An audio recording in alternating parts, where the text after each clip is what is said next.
Sa Kamara, ang resolusyong humihimok sa NTC na suspendihin ang prangkisa ng SMNI. Samantala, dumulog naman sa Korte Suprema ang mga kabiyak ng mga host ng SMNI na nakadetain sa Kamara.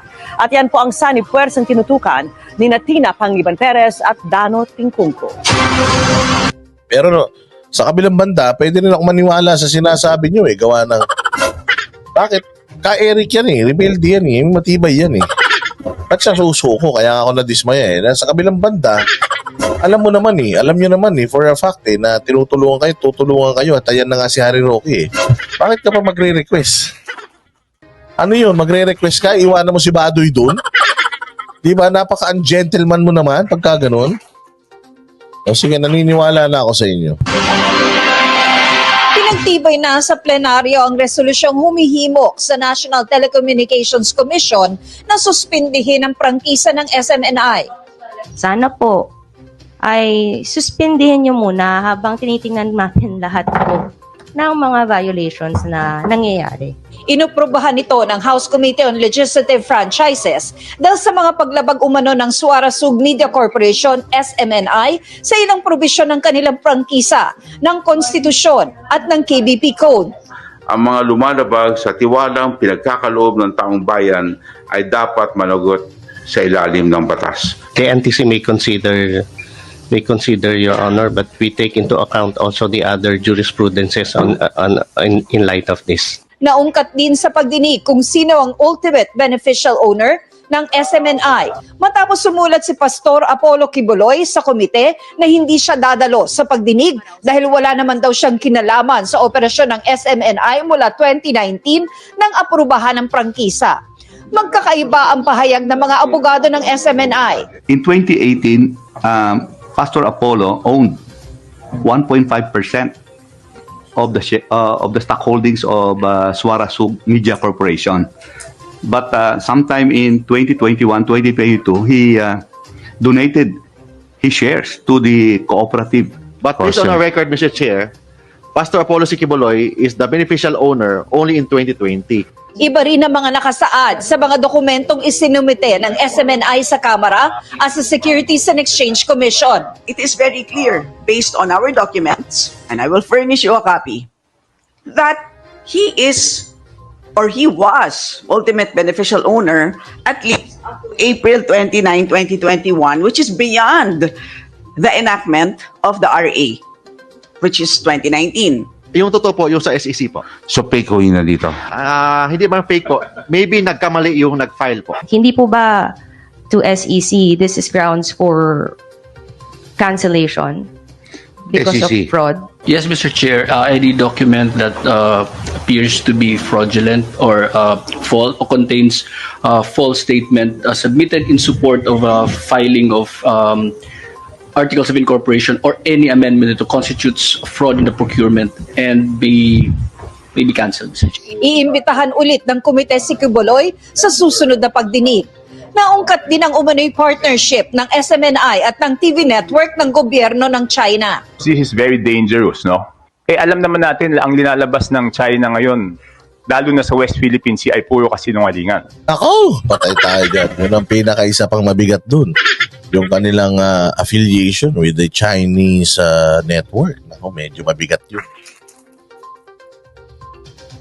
Medyo, tinitingnan ko kasi how the lawyers will react on these issues that being thrown at them. Yung mga abogado nila medyo in awe din kumbaga, AWE. Nga.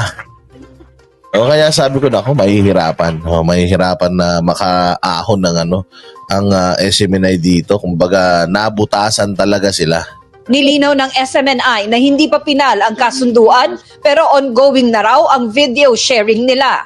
Iniulat din ng SMNI sa komite na sinuspindi na nila si Jeffrey Celis at nireprimand si Lorraine Badoy. Nakadetine pa rin at naka-hunger strike ang dalawa sa Kamara. Emosyonal si Badoy nang tumanggap ng mga bisita kanina. 6 days, 24/7, walang kain, tubig lang. 6 days, 24/7, walang kain, tubig lang. Ano sinasabi nung may nakita akong report na gabi lang daw yung ini-skip nilang meal?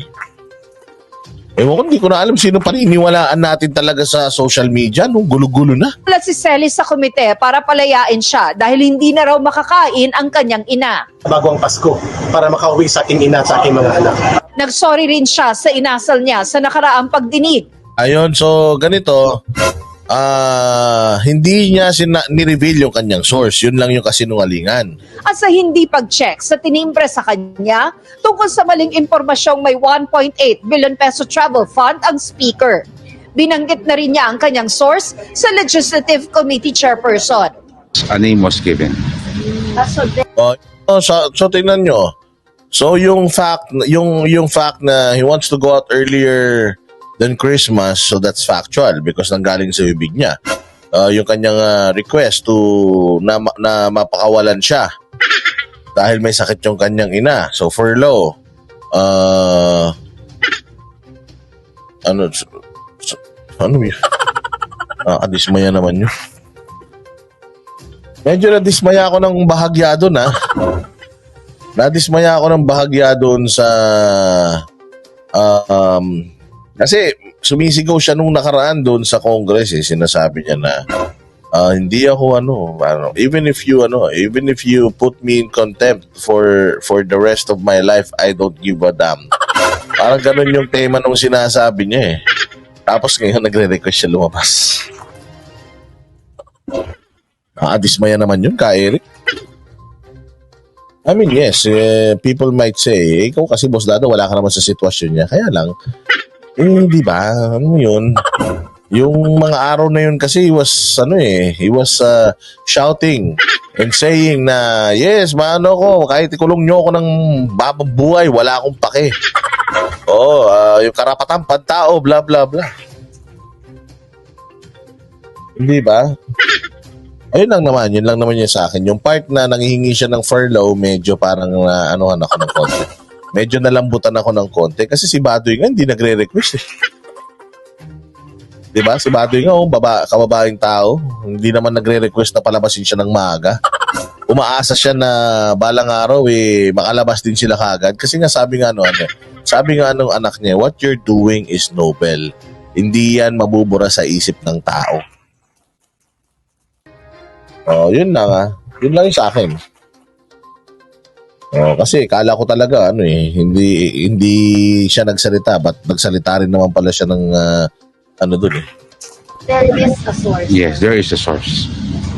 Okay, and I will have to discuss this, of course, with the committee and the Speaker and the Senate President. We will have to validate all of that. Mail. Hindi pa rin inaksyonan ng komite ang hiling niyang makalaya dahil sa petisyong inihain ng mga kaanak nila sa Korte Suprema. Ang pagkakapiit sa Kamara ni Lorraine Badoy Partosa at Jeffrey K. Eric Celis idinulog na sa Korte Suprema ng kanilang mga kabiyak. 3 ang petisyon nila. Habeas corpus o yung hiling na iutos na ilabas ang dalawa at ipaliwanag kung bakit sila nakakulong. Certiorari o hiling na ipawalang bisa ang kanilang pagkakakulong dahil sa anila ay grave abuse of discretion ng komite at hiling na iutos ang pagpapalaya bago o sa Biyernes. Nandito kami sa Supreme Court para mag-appeal sa release ng aming mga asawa. Gusto namin kasama namin yung aming mga asawa. Ngayon nagtatanong lang siya, kulong agad. Saan ang justice nun? Mali rin daw, partikular sa kaso ni Celis na ipinakontempt siya dahil lang sa hindi pagpangalan sa kanyang source, lalo't hindi siya pwedeng pilitin alinsunod sa Shield Law o Soto Law. Iginiit din nilang pinagkaitan ng due process ang dalawa dahil nakita mo, di ba? Very, parang very yung kanyang fighting spirit. Yung hinangaan natin sa kanya na he did not fold. I will not fold and I will not kneel down sa tyranny. May mga ganyan na kasabihan. Tapos biglang nagre-request ako, pakawalan ako, sorry na. dahil ipinakulong sila nang hindi binibigyan ng pagkakataon na ipaliwanag ang kanilang mga naging sagot sa komite. Para sa GMA Integrated News, Dan at Kungkot. Sige, bibigyan kita ng panahon, Christina. Of course, hindi mo lang alam ang nasa kalooban ng tao. Siyempre may pamilya din yan.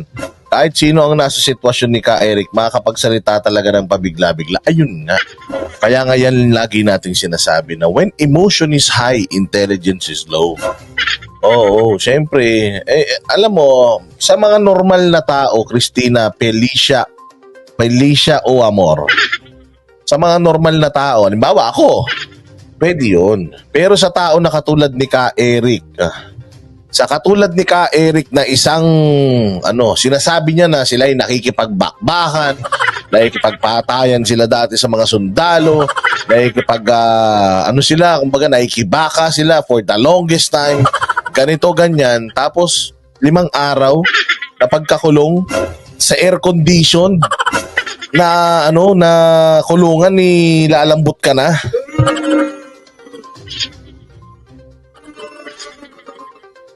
I think, boss, di niya pinag-isipan ng Christmas.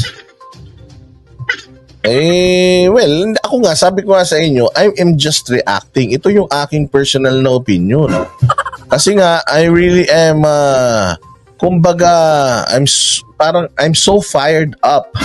Kumbaga, nabuhay din ng aking dugong makabayon nung nakita ko na si Ka Eric na talagang lumalaban para sa, sa malayang pamamahayag, karapatan ng malayang pagpapahayag Tapos 5 days into actually hindi nga isolation yun Oo na siya, lumambot na siya kagad. I mean, there's nothing wrong with that. It's just that hindi ito yung pagkakakilala ko. Hindi ito yung Ka Eric na ine-expect ko. So I'm just a little bit disappointed, but it's okay. Okay lang naman yun. Kasi syempre, kahit naman sino gustong makasama yung pamilya nila sa Pasko di ba? Ako nga, nananalangin, makawala talaga sila para makasama nila yung mga pamilya nila sa Pasko. Ang sinasabi ko lang, I'm just disappointed. Hindi ko lang to ine-expect. Ine-expect ko na kahit na ilang taon, sanay makibaka itong mga to Sanay itong mga to sa bundok Sanay ito sa kanilang basta pinaglalaban nila, mga NPA to, pag pinaglalaban nila kahit mali, tama sa kanila yun tapos ganun lang.